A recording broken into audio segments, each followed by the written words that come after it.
Bonjour, bienvenue dans le Tube, votre rendez-vous hebdomadaire pour explorer le monde merveilleux des médias. Et on décolle en douceur avec le sommaire.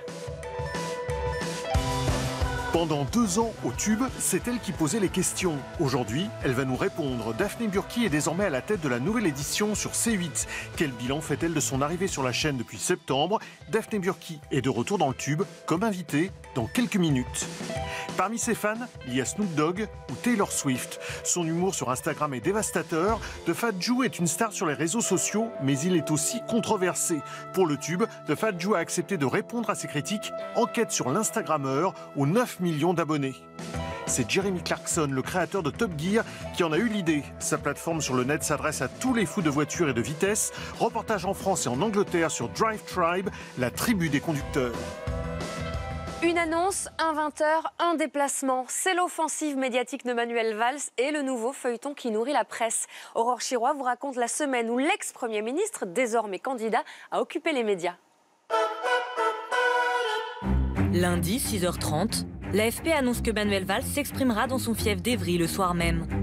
Quelques minutes plus tard, Lilian Alemagna, journaliste pour Libération, est prévenue personnellement par l'entourage du Premier ministre. On nous a informé donc par SMS qu'il y aurait un rassemblement le soir à Évry à 18h, sans nous dire que c'était la déclaration de candidature, mais tout le monde savait que Manuel Valls à Évry, ça voulait dire déclaration de candidature.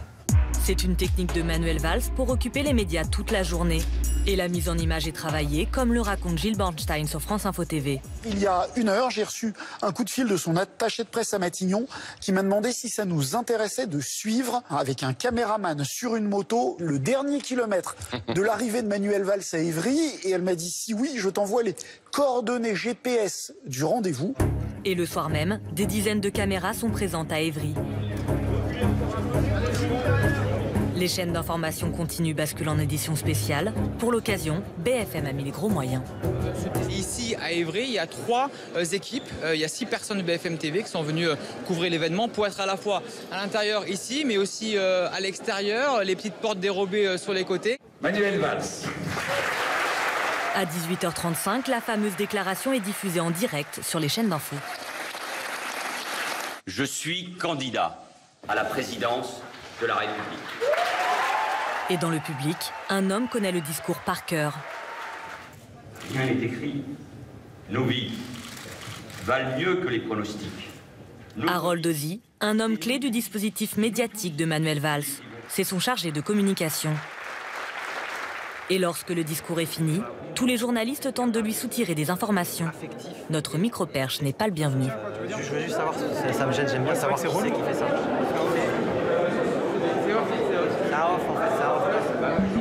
Parmi ces journalistes, David Doucan, le chef adjoint du service politique d'Europe 1. Sa communication est maîtrisée. Certains diraient verrouillée. Elle se construit de manière pyramidale. C'est lui qui a l'info. Il la distille à quelques-uns, pas beaucoup, de manière pyramidale. Et ces derniers ne disent rien.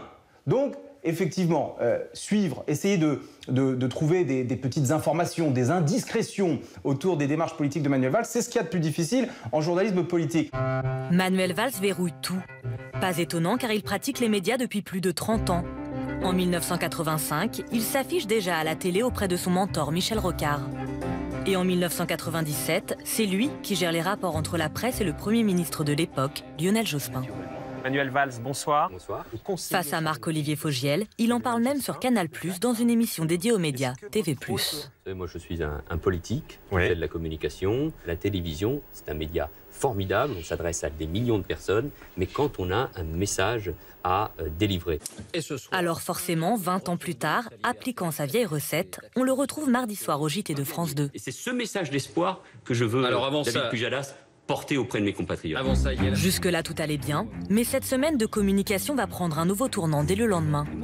Premier déplacement et premier meeting pour l'ex-premier ministre. Le candidat à la primaire de la gauche était dans le Doubs. Face à un public qu'il n'a pas sélectionné, devant les caméras, une rencontre enraye sa communication bien huilée.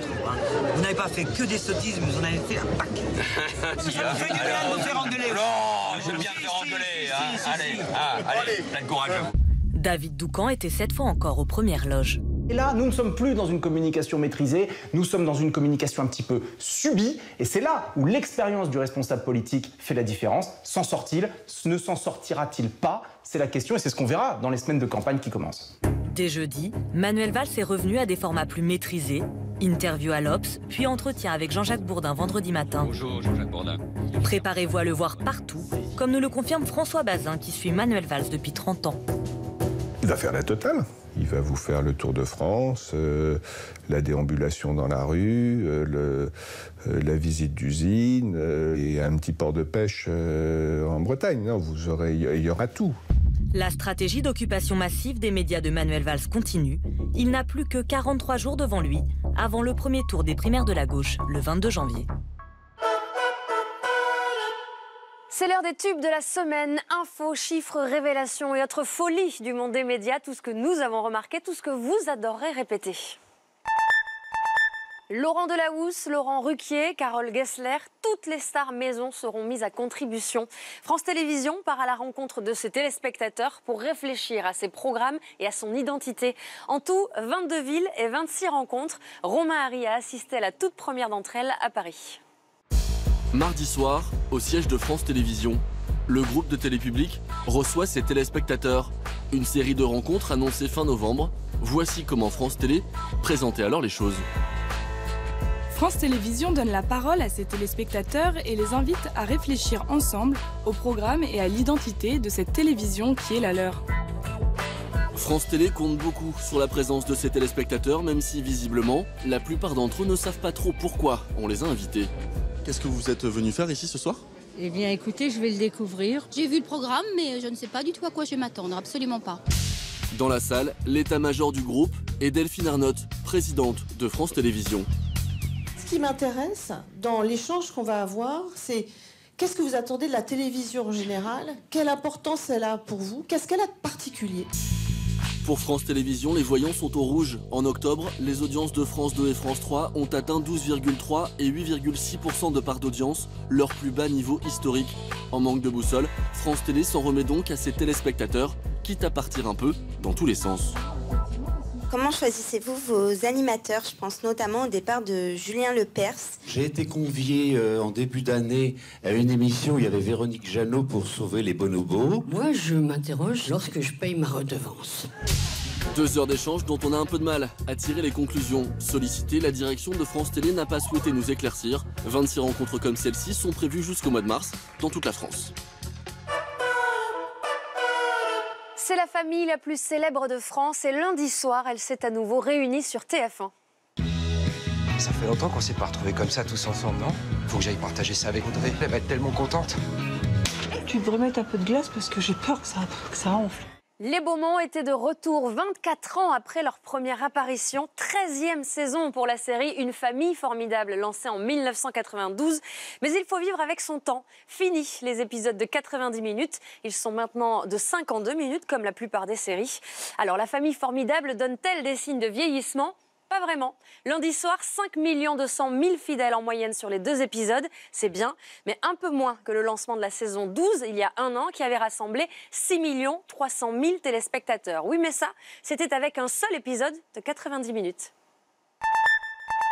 Dimanche dernier, état d'alerte sur les chaînes locales de Washington. Un homme vient d'être arrêté devant une pizzeria, un fusil à la main.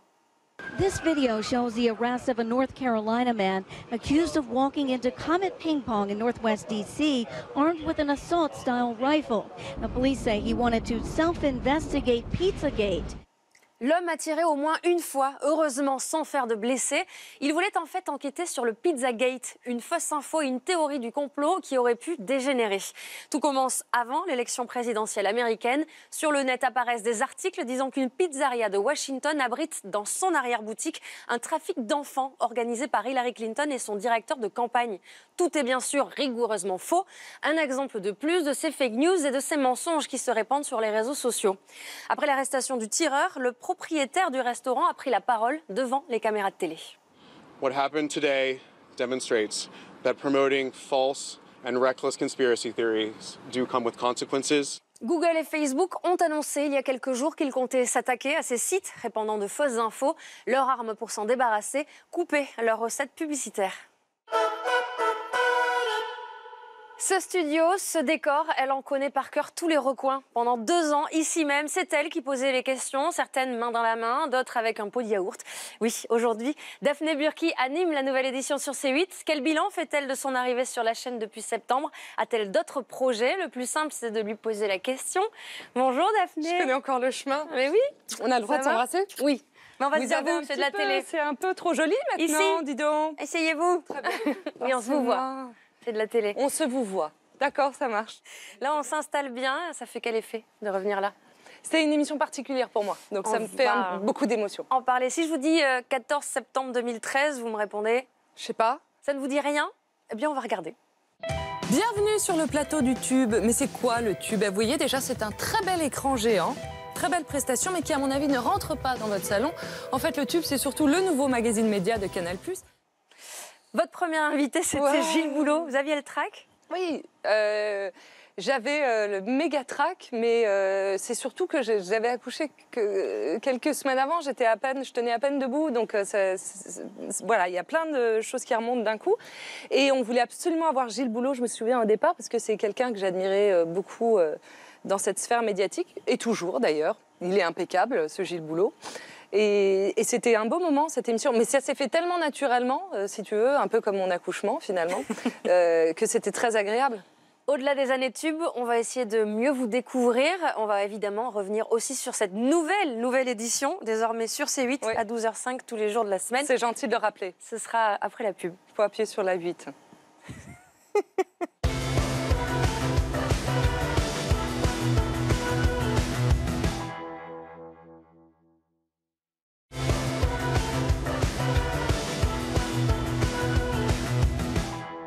Bienvenue si vous nous rejoignez en clair, retour dans le Tube avec l'ancienne locataire des lieux. Si je vous dis saison 1 et 2, évidemment, vous l'avez reconnue, Daphné Burki, ça va? C'est moi. Vous vous réhabituez? C'est ça, ouais, c'est très agréable d'être là.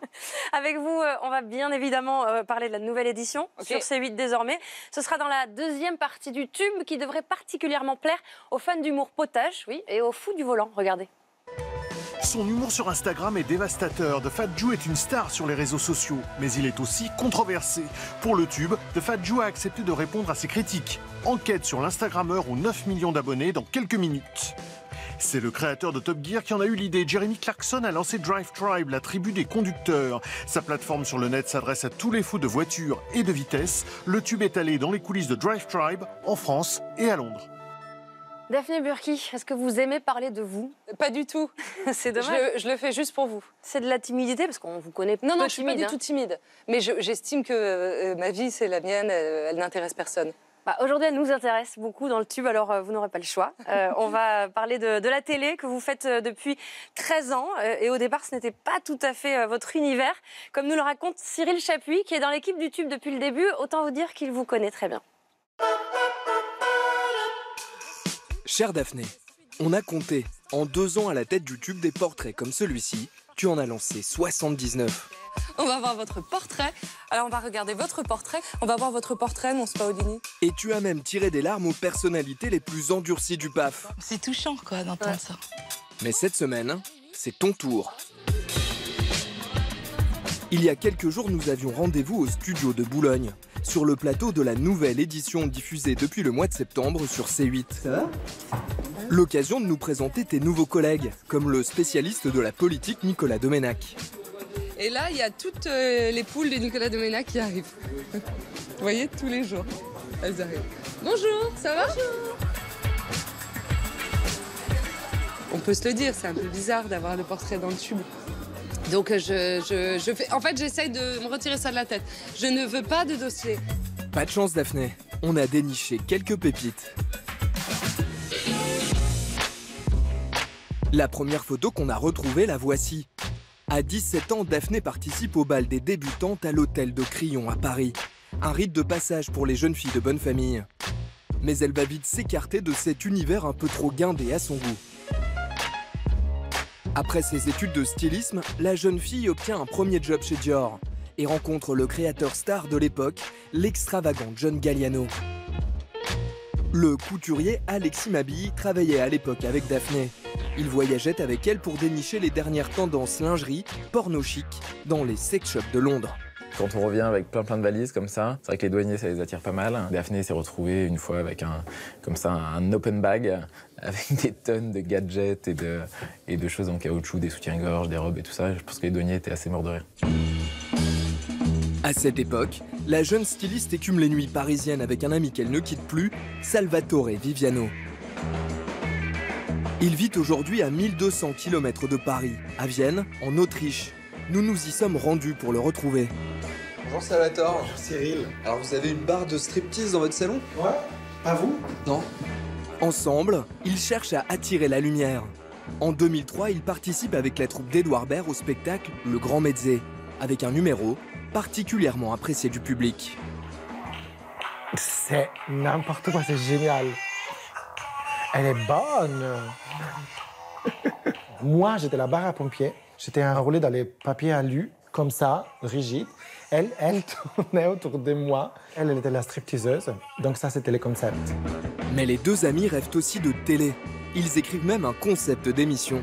C'était un projet d'émission où on était colocataires, où on habitait dans le même appart. Et il y avait des invités qui sortaient du placard, de sous le lit. Ce talk show décalé ne verra jamais le jour. Mais quand Salvatore décroche en 2004 une chronique dans l'émission de Canal+, Nous ne sommes pas des anges, il embarque avec lui sa copine Daphné. Elle ne vous écoute pas, elle fout la merde, elle est chiante. Et 4 ans plus tard, elle se retrouve chroniqueuse tendance dans l'édition spéciale. Et différemment, on va jouer avec des jouets écolos. Parmi les chroniqueurs de l'époque, déjà Ariel Wiesman. Un souvenir qui m'aurait marqué avec Daphné, ces chroniques qu'elle appelait la backroom, qui étaient des choses complètement dingues et siphonnées du cerveau. Avec quelques adhésifs et une paire de chaussettes, vous aurez un visage et un corps à se faire enlever par Vladimir Poutine. C'était il y a peu de temps, hein, mais aujourd'hui, c'est quelque chose qu'on serait incapable de refaire. Grâce à son style déjanté, Daphné Burki se fait remarquer et obtient en 2011 sa propre émission sur France 5, Les Maternelles. Et pourtant, elle s'en va seulement un an plus tard pour revenir sur Canal+ par la grande porte, à la coprésentation avec Michel Denisot du Grand Journal. Bon, je sais, Michel, c'est la première émission de la saison, mais vraiment, je peux pas le faire. J'ai rien à me mettre. Ça passera, ça passera. Une année compliquée, comme s'en souvient son compagnon, le comédien Sylvain Kimène, plus connu sous le pseudo de Gunther Love. Juste avant de prendre l'antenne pour la première fois, donc à côté de Michel, elle a appris qu'elle était enceinte. Et donc du coup, elle a commencé ce grand journal enceinte. Ça a été, je pense, assez dur pour elle de pouvoir faire comme si physiquement tout allait bien à l'antenne tous les soirs, subir les critiques du grand journal comme d'habitude. Une saison difficile. Mais lorsque Canal+ relance une émission média la saison suivante, la chaîne fait appel à elle. Son ami, le journaliste Loïc Prigent, s'en souvient. C'était ça qui était flagrant, c'était le sourire qu'elle essayait d'amener sur cette émission pour un peu effacer le grand journal et peut-être la pression qu'il y a eu sur le grand journal. Tout d'un coup, elle est en mode bisou sur le tube, c'est assez marrant. On est samedi, des infos, de la bonne humeur, que du chic, que du frais. Le tube, émission numéro 1, c'est maintenant. Et 2 ans plus tard, la chaîne lui propose d'exaucer le rêve de sa carrière, présenter l'émission du midi, celle où elle a commencé. D'abord sur Canal+, et désormais sur C8. Mais cette fois, elle traite de toute l'actualité, même la plus sérieuse. 11h58, mais ouais, parce qu'on est sur C8. 58, C8, on est des fous. S'arrêtera-t-elle là? Thierry Ardisson, qui nous a reçus sur son plateau de C8, lui proposerait bien une nouvelle émission. J'ai un projet avec Daphné Burki sur C8. C'est Paris Dernière, rebaptisé Paris by Night, avec Daphné. Et je pense que Daphné a la folie nécessaire pour faire ça. Chère Daphné, pour boucler ton portrait, finalement le plus simple, c'est de laisser la parole à celui qui te connaît le mieux. Je trouve que c'est aussi une super mère, mais c'est un président, c'est un chef de file, c'est un super scout, c'est un leader naturel. C'est une force tranquille, Daphné. Une réaction? Bah, c'est pas évident. Alors bon, c'est drôle le trick. Vous avez pris des images délirantes et flamboyantes, en effet. C'est une grande partie de ma personnalité. C'est un parcours atypique. Et c'est un parcours, oui, c'est vrai qu'il n'est pas très classique. C'est pas évident. Et je le savais pourtant, hein, mais finalement, ça vous prend au piège. Non, c'est plein d'émotions. Évidemment, il s'est passé plein d'autres choses à côté et c'est compliqué de de condenser presque 13 ans ou 14 ans, je ne sais plus. 13 saisons, ouais. Mais non, il y a des chouettes moments. Je ne pensais pas que mon mec parlerait. Je ne pensais pas. Daphné Burki, finalement, la télé, c'était un peu le hasard ou le monde de la mode, comme on l'a vu, ne vous correspondait plus vraiment? Non, dans ce portrait, on a l'impression qu'on avait écrit une émission de télé et qu'on savait qu'on irait. Pas du tout, en fait, avec Salvatore Viviano. On s'était amusé à écrire un projet. On l'avait présenté au hasard, mais on ne pensait pas du tout que ça se ferait. Tout s'est fait très spontanément. Et l'histoire de cette télévision, ça s'est fait en à peu près 10 minutes chrono. Donc le choix, la bascule s'est fait en 10 minutes. Donc non, je ne devais pas du tout être là, en fait. Je ne sais toujours pas ce que je fais là. D'où le fait que je ne comprends pas pourquoi je suis interviewée, que je ne comprends pas pourquoi j'ai un portrait. On a parlé de la télé. Justement, avant ça, il y avait la mode. On a compris qu'avant les chroniques, votre passion, c'était plutôt la lingerie. Oui. Est-ce que... Passion culotte. On va vous montrer quelque chose, vous allez me dire si ça vous rappelle quelque chose. Ça arrive par là. Oh mon Dieu! Est-ce que ça vous dit quelque chose? Mais oui, c'est moi. Mais comment vous avez ressorti ça? C'est quoi? Ça va bien. Ça me fait plaisir de te voir. Donc vous... Alors, c'était mon premier travail. Mon premier travail, moi je sors d'une école d'art, il faut que je gagne de la thune, je fais une école de stylisme et je téléphone au standard de Dior en disant donnez-moi ce job, j'irai promener votre chien, ce que vous voulez, c'est gratos. Résultat, j'étais en stage gratos pendant 3 mois, même presque 4 mois, et j'ai réussi à décrocher le job. Donc j'étais styliste, lingerie, corsetterie chez Dior pour John Galliano. Et donc ça, par exemple, c'est une des petites choses que j'ai faites. Oui. Et j'ai passé ma vie. Normalement, je suis très près de là, et très près de là. Je mets mes petites épingles et j'essaye de rendre la chose la plus petite possible parce que c'est ce qu'on me demandait. Et justement, parce que j'allais dire, vous avez les petites culottes, vous avez les mini culottes. Oui. On a retrouvé ça. Alors ça, je veux une explication. Alors, allez, mais c'est ce qu'on me demandait, Isabelle. Alors c'est un objet. Ça ne fait pas mal, Isabelle. Je sens que vous êtes très inquiète en voyant cet objet. Pas du tout. Quand j'étais styliste donc en lingerie, c'était le début du porno chic, tout simplement.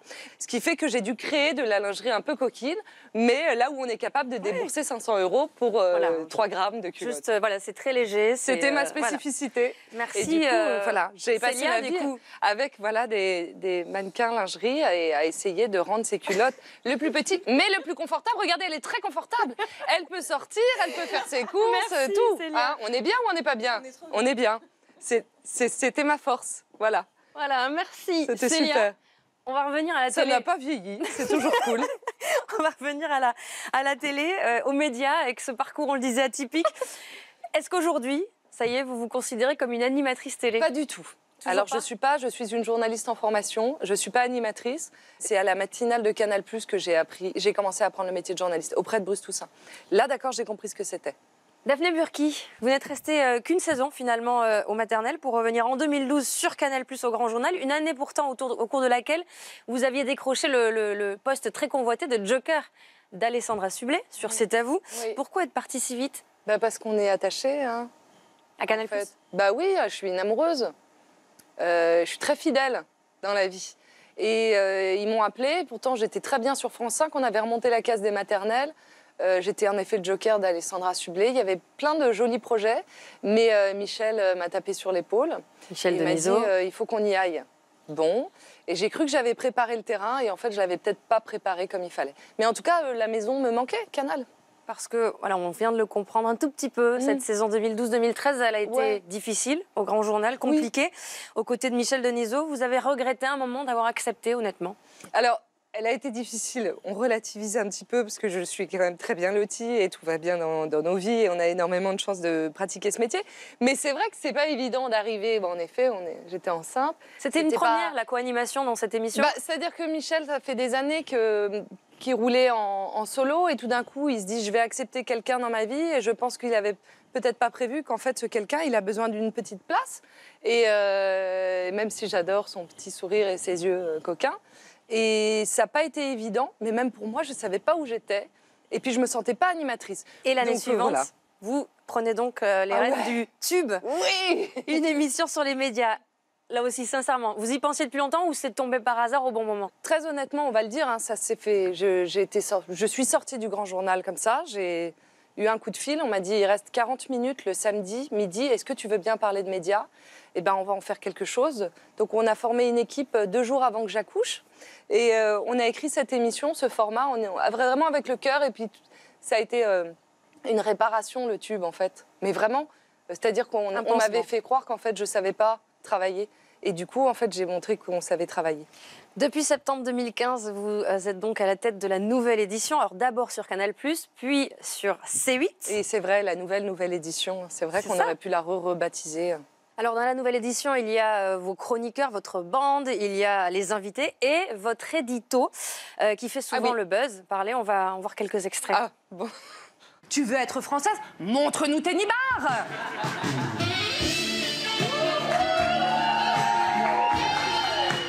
Mais en échange, Manuel Valls, va falloir me servir, enfin me montrer une noisette. Alors est-ce qu'on peut imaginer, je ne sais pas, moi par exemple, tout simplement, qui remue mes fesses en vous parlant du prix Nobel de la médecine qu'on vient d'attribuer à Yeshoni Oshumi pour ses recherches sur l'autophagie?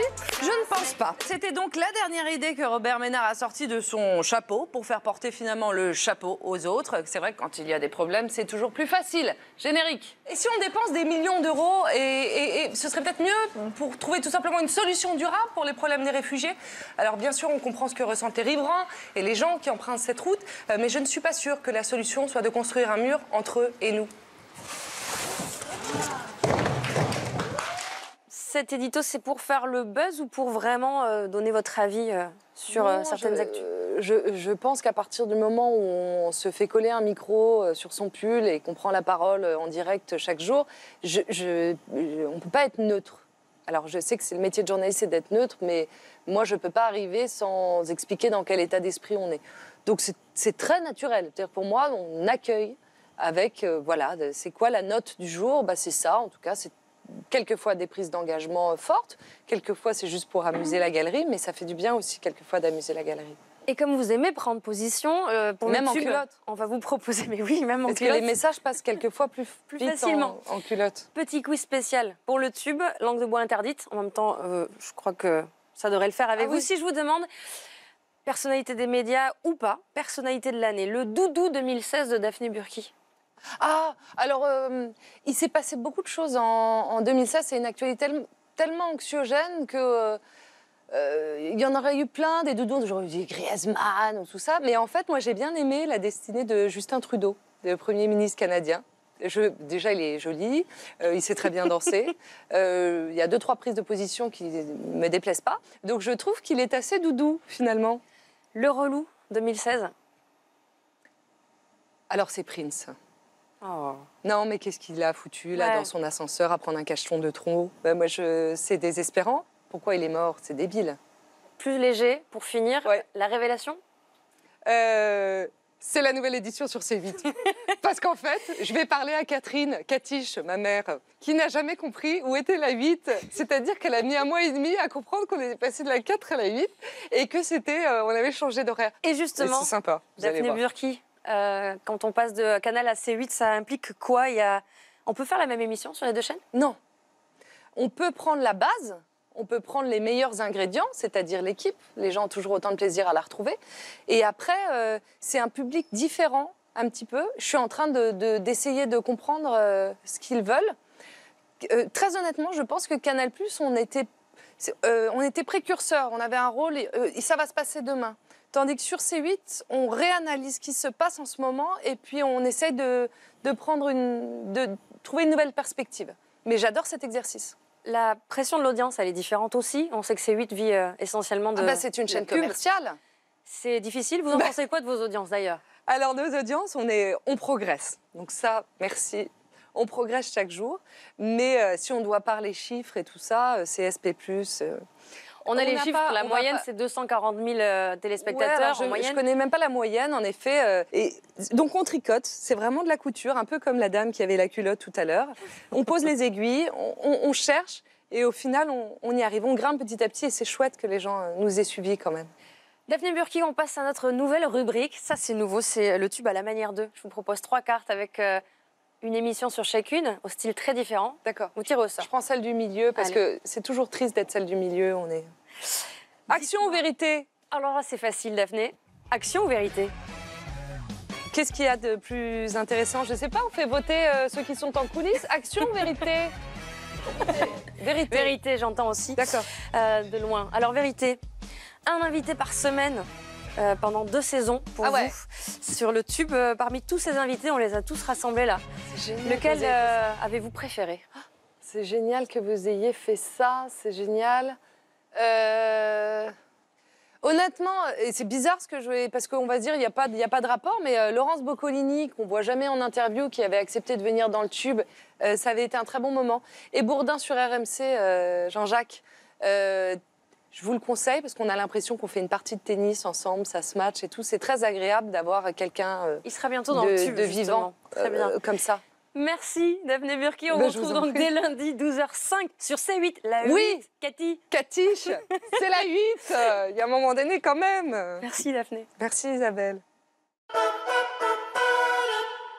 Snoop Dogg, Katy Perry ou Taylor Swift sont fans de son humour distillé sur la toile. The Fat Jew est une star des réseaux sociaux, devenu un des Instagrammeurs les plus controversés du net. Il totalise aujourd'hui plus de 9 millions d'abonnés.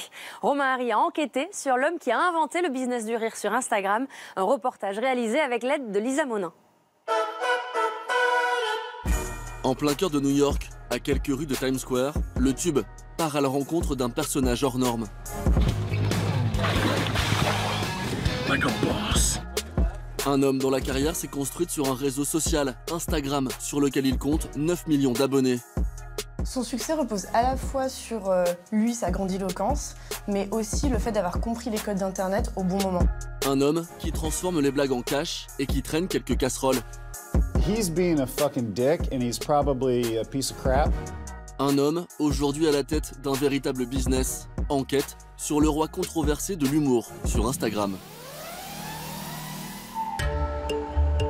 C'est dans une chambre d'hôtel, dans le sud de Manhattan, que nous avons rendez-vous. Face à nous, celui qui s'est choisi pour nom de scène The Fat Jew, littéralement, le gros juif. On m'a toujours appelé le gros juif. C'était mon surnom quand j'étais petit. On avait des surnoms très descriptifs. Il y avait un mec qui s'appelait Dave et qui était stupide. On l'appelait Stupid Dave. Il y avait Jeff le bizarre parce qu'il était bizarre. Et moi, j'étais le gros juif parce que je suis gros et juif. Ma mère m'appelle Fat Jew. Vraiment? Ouais, c'est ce que je préfère. Revenons quelques années en arrière. Nous sommes en 2010, la chaîne E, spécialisée dans le show business, accueille un jeune journaliste qui se fait alors appeler Fabrizio Goldstein. I got a question. Yep. I think you need a mustache. That's not a question, actually. L'homme derrière cette coupe de cheveux s'appelle en réalité Josh Ostrowski. Il est new-yorkais, il a 28 ans et visiblement, il est prêt à tout pour attirer l'attention. Welcome to my condo. We've got unlimited pianos. This is a huge night. C'est à cette époque qu'il lance Fat Jewish sur les réseaux sociaux. D'abord Twitter, puis Instagram. Il publie des blagues ou des images marrantes. Voici son tout premier post. Il date d'octobre 2012. Les meilleures chaussettes du monde. Ses premières publications ne récoltent alors que quelques likes. Mais son compte est remarqué par une personnalité qui va changer la donne. J'ai une liste de gens à qui j'envoie des SMS. Des photos horribles, des trucs que tu pourrais jamais mettre sur Instagram. Des trucs où t'es là genre quoi? Non, non. Des trucs qui viennent du Japon, des trucs de fou que tu trouves sur le net. Et j'avais le numéro du manager de Justin Bieber. Il était sur la liste.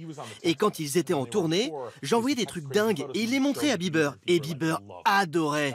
C'est la première très très grosse star à m'avoir suivi sur Instagram.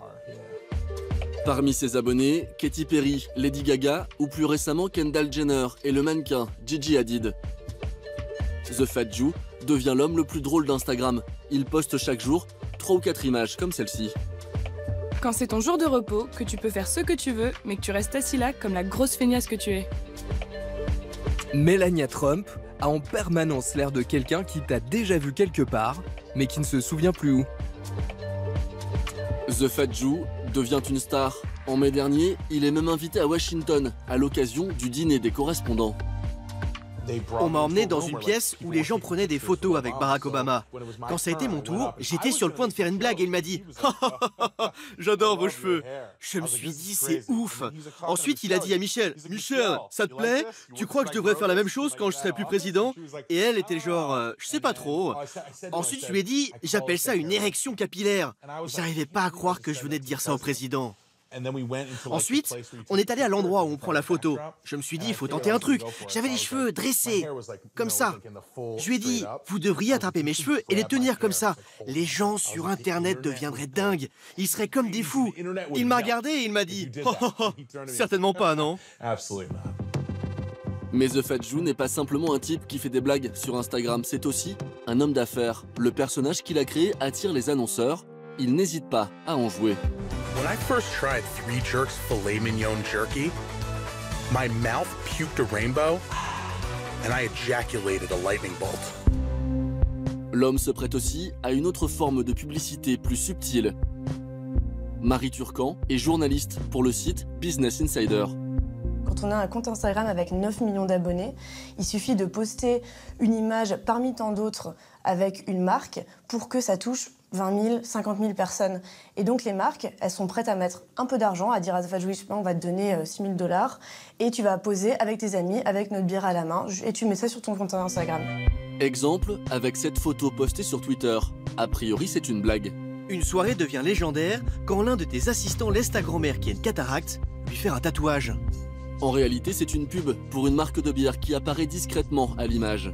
Il réussit aujourd'hui à forcer les marques dans la vie des gens qui au début ne l'avaient pas suivi pour ça. Au début, ils l'avaient suivi parce que c'est un mec drôle et qui veulent juste scroller sur son fil Instagram. Grâce aux blagues qu'il publie, The Fat Jew amasserait plusieurs centaines de milliers de dollars chaque année. Un succès qui fait grincer des dents. Nous sommes à l'été 2015. Certains humoristes américains sont sur le point de dénoncer un scandale. These social media stars are under a lot of scrutiny for plagiarism. One of those Instagram comedians taking a lot of heat right now calls himself The Fat Jew, and he reportedly makes a lot of money from other people's jokes. Plusieurs auteurs américains dénoncent The Fat Jew. Ces publications sur Instagram sont en fait des plagiats de leurs propres blagues. And this guy is taking other people's creative thoughts and not giving them any credit. The issue that's really bad about it is he's profiting off of it. Aux États-Unis, ces accusations sont prises très au sérieux. Elles concernent des humoristes professionnels, mais aussi des anonymes. En fait, The Fat Jew n'est l'auteur d'aucune de ces publications. JC David Fox est journaliste pour le site Vulture. Il a réalisé sa première interview juste après le scandale. Il essayait de présenter des excuses, mais on voyait qu'en réalité, il se fichait que ça puisse être important pour d'autres personnes. Ça n'était pas important pour lui, parce que rien n'est important pour lui. Fat Jew prend-il cette affaire à la légère? Nous lui avons posé la question. Certains pensent que sur Internet, tout se partage et que c'est un espace commun. Mais un auteur qui a 39 ans et qui n'a pas grandi avec Internet ne comprend pas ça. C'était une conversation et je me suis retrouvé au milieu parce que j'étais très connu. Et puis, il y a plein de trucs pour lesquels c'est difficile de savoir d'où ça vient. Si on ne trouve pas la source, sans doute qu'on ne peut pas le publier. Tout le monde ne respecte pas ces règles d'ailleurs, mais c'est ce que j'ai retenu de cette histoire. Ironie de l'histoire, The Fat Jew a lui aussi été copié. Il existe désormais sur Instagram des dizaines de comptes comme le sien qui reprennent des contenus dont ils ne sont pas les auteurs. Josh Ostrowski s'est quant à lui engagé à citer ses sources dans chacune de ses publications. Mais l'homme semble incorrigible. Il y a quelques semaines, on l'a surpris en train de publier cette photo, très fortement inspirée de la publication d'une comédienne australienne. Comme chaque samedi, nous vous présentons celles et ceux qui inventent les médias du futur, les fameux influenceurs du tube. Si vous faites partie des 500 millions de personnes dans le monde passionnées de voitures, cette information vous concerne. Jeremy Clarkson, l'ancien présentateur star de l'émission anglaise Top Gear, a lancé sa plateforme sur le net. Elle s'appelle Drive Tribe, traduction, la tribu des conducteurs. Dorian Chotard vous fait découvrir ce réseau social pour les fous du volant.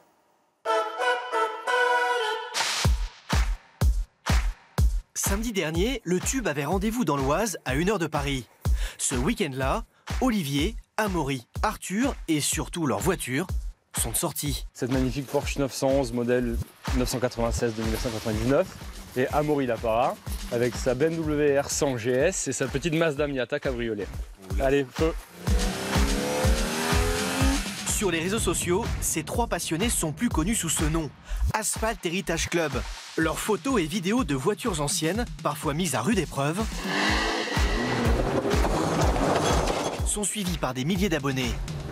Vas-y, fonce!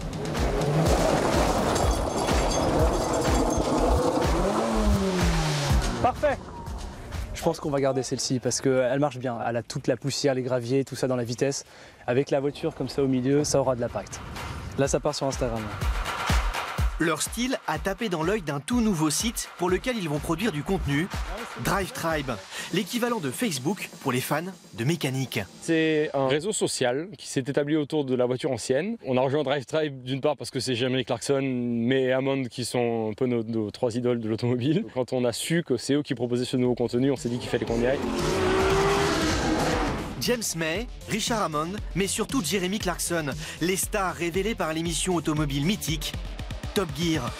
Après la télé, ce trio veut conquérir Internet. D'abord avec ce show au budget colossal produit par Amazon, bientôt disponible dans plus de 200 pays.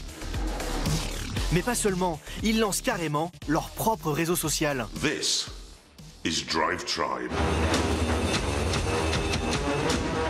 Inauguré il y a 2 semaines, Drive Tribe, ça ressemble à ça. Une plateforme sur laquelle chacun peut créer, partager et commenter des contenus liés à l'automobile sous toutes ses formes. Des grosses cylindrées dans des décors de rêve, des bikeuses ou même une compilation de tuning hasardeux.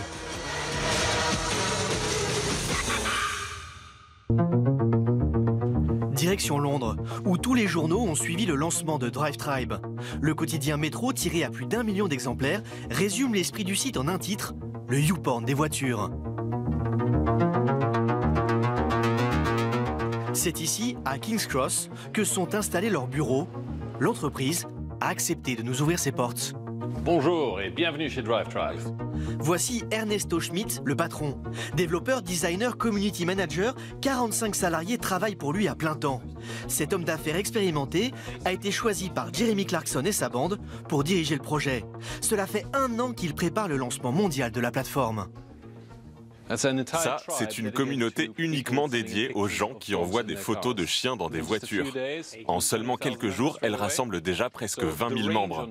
Sur Drive Tribe, vous avez à la fois des grosses productions sophistiquées et des groupes rigolos comme celui-ci. Tout ça sur le même site. Publications, commentaires, nombre de visiteurs, toutes les statistiques sont disponibles en temps réel et surveillées de très près par le PDG. On a 18 000 communautés, 100 000 publications, 45 000 commentaires, tout ça dans les 4 derniers jours. Alors, je peux voir que James May s'est connecté sur notre site ce matin à 6h pile, suivi par Jeremy Clarkson à 7h10, Richard Hammond à 7h30. Ils ont chacun leur propre tableau de bord. Quelques jours plus tôt, le trio d'animateurs s'est déplacé en personne dans ses locaux pour dévoiler le site à leurs fans.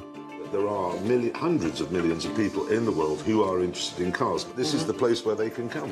It'll be fantastic. Tout ce qu'on a eu à faire, c'est de poster quelques messages sur les réseaux sociaux pour dire « Si vous voulez partager l'affiche avec Clarkson, Hammond et May, faites vos jeux ». Et on a eu des centaines de propositions avec des gens suivis par des millions de personnes. En fait, toute notre publicité s'est faite grâce aux utilisateurs eux-mêmes. La société a déjà levé 16 millions de dollars. L'idée d'Ernesto Schmidt et de ses associés, un réseau social de niche pour les amateurs de moteurs. Ils ont senti qu'il y avait une carte à jouer sur Internet. Vous savez, à la télévision, avec 12 épisodes, vous captez votre public 12 fois par an. Alors qu'avec les contenus numériques et sur mobile, c'est 12 fois par jour. Bientôt, des contenus sponsorisés seront introduits sur le site. Des négociations sont déjà ouvertes avec de grands constructeurs automobiles.